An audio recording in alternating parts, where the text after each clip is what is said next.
ನಮಸ್ಕಾರ. K2 ಕನ್ನಡ ನ್ಯೂಸ್ಗೆ ಸ್ವಾಗತ. ವೀಕ್ಷಿಸಿ ಈ ದಿನದ ಸುದ್ದಿಗಳ ರೌಂಡ್ ಅಪ್.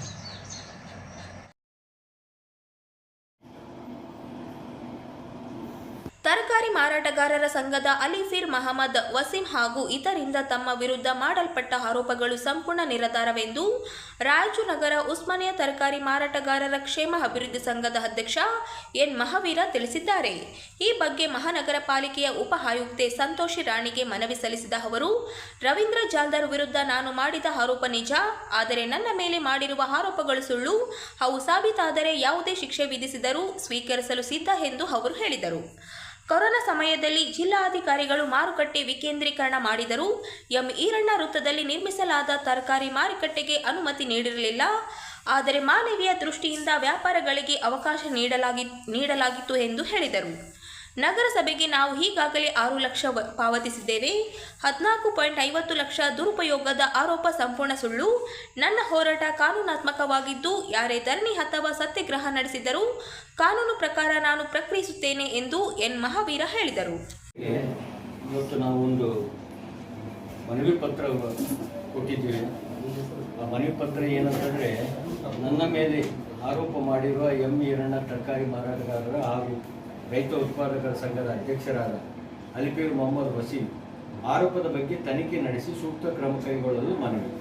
ಮೇಲ್ಕಾಣಿಸಿದ ವಿಷಯಕ್ಕೆ ಸಂಬಂಧಿಸಿದಂತೆ ನಾನು ಎನ್ ಮಹಾವೀರ್ ಅಧ್ಯಕ್ಷರು, ರಾಯಚೂರು ನಗರ ಉಸ್ಮಾನಿಯಾ ತರಕಾರಿ ಮಾರಾಟಗಾರರ ಕ್ಷೇಮಾಭಿವೃದ್ಧಿ ಸಂಘ ರಾಯಚೂರಿದ್ದು, ಈ ಮೂಲಕ ತಮ್ಮಲ್ಲಿ ವಿನಂತಿಸಿಕೊಳ್ಳುವುದೇನೆಂದರೆ, ಅಲಿಫೀರ್ ಮೊಹಮ್ಮದ್ ವಸೀಂ ಇವರು ನನ್ನ ಮೇಲೆ ಆರೋಪ ಮಾಡಿರುವುದು ಸತ್ಯಕ್ಕೆ ದೂರವಾಗಿದೆ. ಆದರೂ ಅವರು ನನ್ನ ಮೇಲೆ ಆರೋಪ ಮಾಡಿರುವ ಎಲ್ಲ ದಾಖಲೆಗಳು ಪತ್ರಗಳನ್ನು ದೂರು ಸ್ವೀಕರಿಸಿ ನನ್ನ ಮೇಲೆ ಯಾವುದೇ ರೀತಿಯ ಕ್ರಮ ತೆಗೆದುಕೊಂಡು ಶಿಕ್ಷೆ ವಿಧಿಸುವುದು ತಮಗೆ ಬಿಟ್ಟ ವಿಷಯ. ರವೀಂದ್ರ ಜಾಲ್ದಾರ್ ವಿರುದ್ಧ ನಾನು ಮಾಡಿರುವ ಆರೋಪಗಳು ಸುಳ್ಳಾದರೆ ನನ್ನ ಆರೋಪಗಳು ಸುಳ್ಳು ಎಂದು ಜಾಲ್ದಾರ್ಗೆ ಯಾವುದೇ ರೀತಿಯ ಶಿಕ್ಷೆ ವಿಧಿಸುವುದು ಅಕ್ಷಮ್ಯ ಅಪರಾಧ.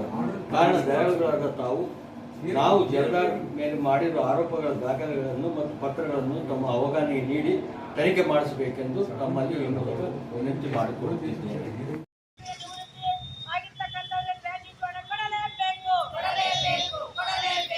ನಿವೃತ್ತಿಯಾದ ಎಲ್ಲ ಅಂಗನವಾಡಿ ಕಾರ್ಯಕರ್ತೆಯರು ಹಾಗೂ ಸಹಕಾರಿಯರಿಗೆ ಗ್ರಾಚ್ಯುಯಿಟಿ ಮೊತ್ತ ನೀಡುವಂತೆ ಒತ್ತಾಯಿಸಿ ಕರ್ನಾಟಕ ರಾಜ್ಯ ಅಂಗನವಾಡಿ ಕಾರ್ಯಕರ್ತರ ಸಂಘದ ಪದಾಧಿಕಾರಿಗಳು ಇಂದು ನಗರದ ಟಿಪ್ಪು ಸುಲ್ತಾನ್ ಉದ್ಯಾನದಲ್ಲಿ ಪ್ರತಿಭಟನೆ ನಡೆಸಲಾಯಿತು.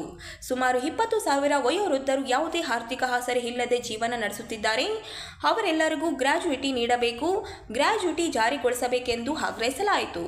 2011-23 ಸಾಲಿನ ಬಳಿಕ ನಿವೃತ್ತರಾದ ಅಂಗನವಾಡಿ ಕಾರ್ಯಕರ್ತೆಯರು ಮತ್ತು ಸಹಕಾರಿಯರ ಪೈಕಿ ಈಗಾಗಲೇ ಬಹಳಷ್ಟು ಜನ ಮೃತಪಟ್ಟಿದ್ದಾರೆ.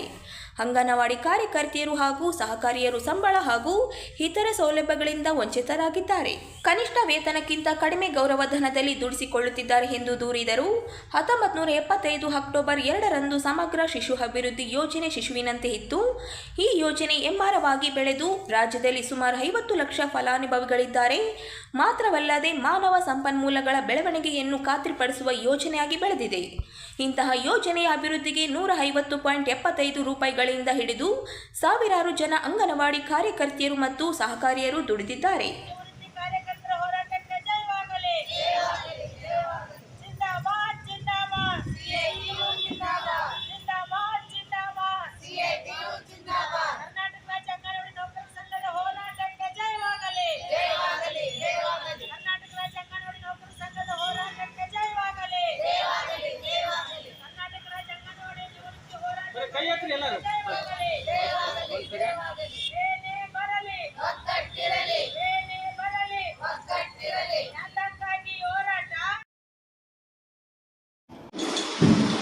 ಸುಪ್ರೀಂ ಕೋರ್ಟ್ ಮುಖ್ಯ ನ್ಯಾಯಮೂರ್ತಿ BR ಗವಾಯಿ ಅವರ ಮೇಲಿನ ದಾಳಿಯನ್ನು ಖಂಡಿಸಿ ನವೆಂಬರ್ 1ರಂದು ಹಲೋ ಮಾದಿಗರೆ ಚಲೋ ಹೈದರಾಬಾದ್ ಹೋರಾಟದ ಮೂಲಕ ಸಂವಿಧಾನ ವಿರೋಧಿ ವಕೀಲ ರಾಕೇಶ್ ಕಿಶೋರ್ ಅವರ ಮೇಲೆ ದೇಶದ್ರೋಹಿ ಪ್ರಕರಣ ದಾಖಲಿಸುವಂತೆ ಆಗ್ರಹಿಸಿ ಬೃಹತ್ ರ್ಯಾಲಿ ನಡೆಯಲಿದೆ ಎಂದು ಮಾದಿಗ ದಂಡೋರ ತಾಲೂಕು ಅಧ್ಯಕ್ಷರಾದ ಡುಳ್ಳಯ್ಯ ಗುಂಜಳ್ಳಿ ಅವರು ಹೇಳಿದರು. ಅವರಿಂದು ನಗರದ ಸುದ್ದಿಗಾರರೊಂದಿಗೆ ಮಾತನಾಡುತ್ತಾ, ಮಂದಕೃಷ್ಣ ಮಾದಿಗ ಅವರ ನೇತೃತ್ವದಲ್ಲಿ ಹೈದರಾಬಾದ್ನಲ್ಲಿ ಬೃಹತ್ ಹೋರಾಟ ನಡೆಸಲಾಗುವುದು ಎಂದರು. ಈ ಹೋರಾಟದಲ್ಲಿ 2 ಲಕ್ಷ ಅಧಿಕ ಜನರು ಭಾಗವಹಿಸಲಿದ್ದಾರೆ ಎಂದರು. ಸಿಜೆಐ ಮೇಲಿನ ದಾಳಿ ನ್ಯಾಯಾಂಗ ಮತ್ತು ಪ್ರಜಾಪ್ರಭುತ್ವದ ಮೇಲಿನ ದಾಳಿಯಾಗಿದೆ. ಇದು ನ್ಯಾಯಾಂಗದ ಸ್ವತಂತ್ರವನ್ನು ದುರ್ಬಲಗೊಳಿಸುವ ಗುರಿಯೊಂದಿಗೆ ನಡೆಸಿರುವ ಅತಿ ದೊಡ್ಡ ಪಿತೂರಿಯಾಗಿದೆ ಎಂದು ಅವರು ಆರೋಪಿಸಿದರು. ದಲಿತರು ಉನ್ನತ ಸ್ಥಾನಮಾನ ಅಲಂಕರಿಸಬಾರದು ಎಂಬ ಉದ್ದೇಶದ ಮನೋವಾದಿಗಳು ಸಿಜೆಐ ಮೇಲೆ ನಡೆದಿರುವ ದಾಳಿಯಾಗಿದೆ. ಪ್ರಜಾಪ್ರಭುತ್ವ ಹೆಬ್ಬಾಗಿಲು ಸುಪ್ರೀಂ ಕೋರ್ಟ್ಗೆ ರಕ್ಷಣೆ ಇಲ್ಲದಿದ್ದರೆ ಈ ದೇಶದ ಪರಿಸ್ಥಿತಿ ಹೇಗೆ ಎಂಬುದು ಗಂಭೀರವಾಗಿ ಚಿಂತನೆ ನಡೆಸಬೇಕಾಗಿದೆ ಎಂದರು. ನ್ಯಾಯಮೂರ್ತಿಗಳ ಮೇಲೆ ನಡೆದ ದಾಳಿಯನ್ನು ಇಲ್ಲಿಯವರೆಗೆ ಕೇಂದ್ರ ಮಾನವ ಹಕ್ಕು ಆಯೋಗ ಹಾಗೂ ದೆಹಲಿಯ ಪೊಲೀಸ್ ಇಲಾಖೆಯಾಗಿರಬಹುದು, ನ್ಯಾಯದ ಪೊಲೀಸ್ ಸಿಬ್ಬಂದಿಗಳು ಸಹ ಸೊಮಾಟೊ ಕೇಸ್ ದಾಖಲಿಸದೆ ನಿರ್ಲಕ್ಷ್ಯ ವಹಿಸಿರುವುದು ದೇಶದಲ್ಲಿ ನಮ್ಮಂತಹ ಬಡಪಾಯಿ ದಲಿತರಿಗೆ ನ್ಯಾಯ ಸಿಗುವುದಾದರೆ ಹೇಗೆ? ಕಾರ್ಯದರ್ಶಿಗಳಾದ ಸುರೇಶ್ ಡುಗ್ನರ್ ಅವರು ಹಾಗೂ ತಾಲೂಕು ಅಧ್ಯಕ್ಷರಾದ ಸುಳ್ಳಯ್ಯ ಗುಂಜೇಳಿ ಅವರು, ತಾಲೂಕು ಕಾರ್ಯಾಧ್ಯಕ್ಷರಾದ ಚಂದ್ರಪ್ಪ ಹಂಚಿನಾಳ್ ಅವರು ಹಾಗೂ ನರಸಿಂಹರು ರಾಜಾಳ್ ಅವರು ಹಾಗೂ ನಮ್ಮ ಬಿಎಸ್ ಚಂದ್ರಪ್ಪರವರು, ದಾವೀದ್ ಮಚ್ಚಕಲ್ ಅವರು ಹಾಗೂ ಉದ್ದೇಶ ಏನಪ್ಪ ಅಂತಂದ್ರೆ